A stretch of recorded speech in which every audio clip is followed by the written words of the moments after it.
भगवान शिव कहते हैं पार्वती, एक दिन की बात तुम्हारे गुरुजी हिमालय पहुंच गए और जब हिमालय में हरियाली देखी, बह समीप सुरसरी सुहावनी, कल कल कल्लोल करती गंगा की अविरल धारा बह रही है, मल्लिका आदि पुष्पों से वातावरण सुगंधित हो रहा है, तो नारद जी को लगा कि यहां तो श्री हरि का ध्यान करना चाहिए। नारद जी एक आश्रम में गए। अब वो आश्रम कौन सा था, क्यों नारद के ऊपर काम का प्रभाव नहीं पड़ा? इसका कारण यह है कि जिस गुफा में नारद जी बैठे हैं, इसी गुफा में भगवान शिव ने कामदेव को भस्म किया था। इसलिए यहां पर तो नारद जी आए, जैसे गुफा में बैठे, सुमिरत हरि श्राप गति बाधी, सुमिरत हरि श्राप गति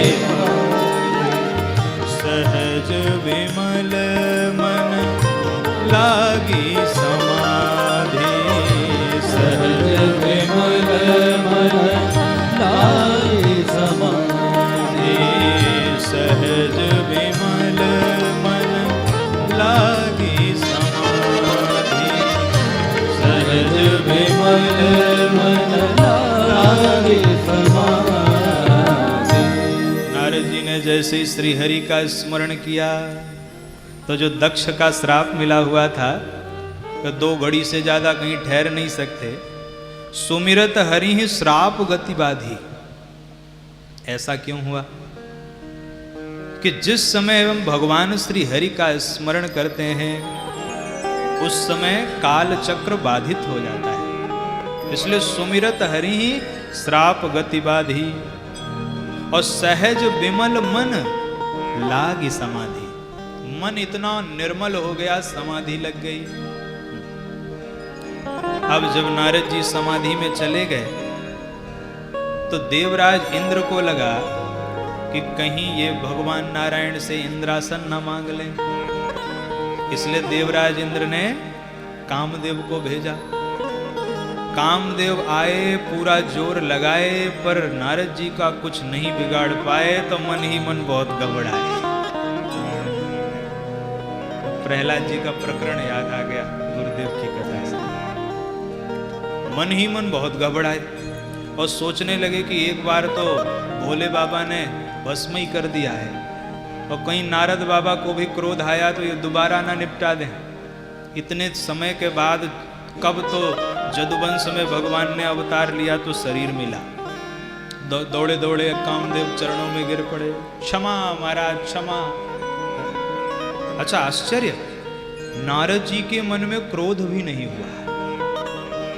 भयउ न नारद मन कछु रोसा, और कही प्रिय वचन काम परितोषा। नारद जी ने मीठी मीठी बात कह के कामदेव को खूब प्रसन्न किया। जब कामदेव संतुष्ट हो गया तो कामदेव लगा प्रशंसा करने नारद जी। देखिए, बुराई को जरा सा अवसर दे दीजिए ना, तो वो जड़ जमा के बैठ जाती है। इसलिए कोई पापी व्यक्ति से तो चरण स्पर्श भी नहीं करवाना चाहिए।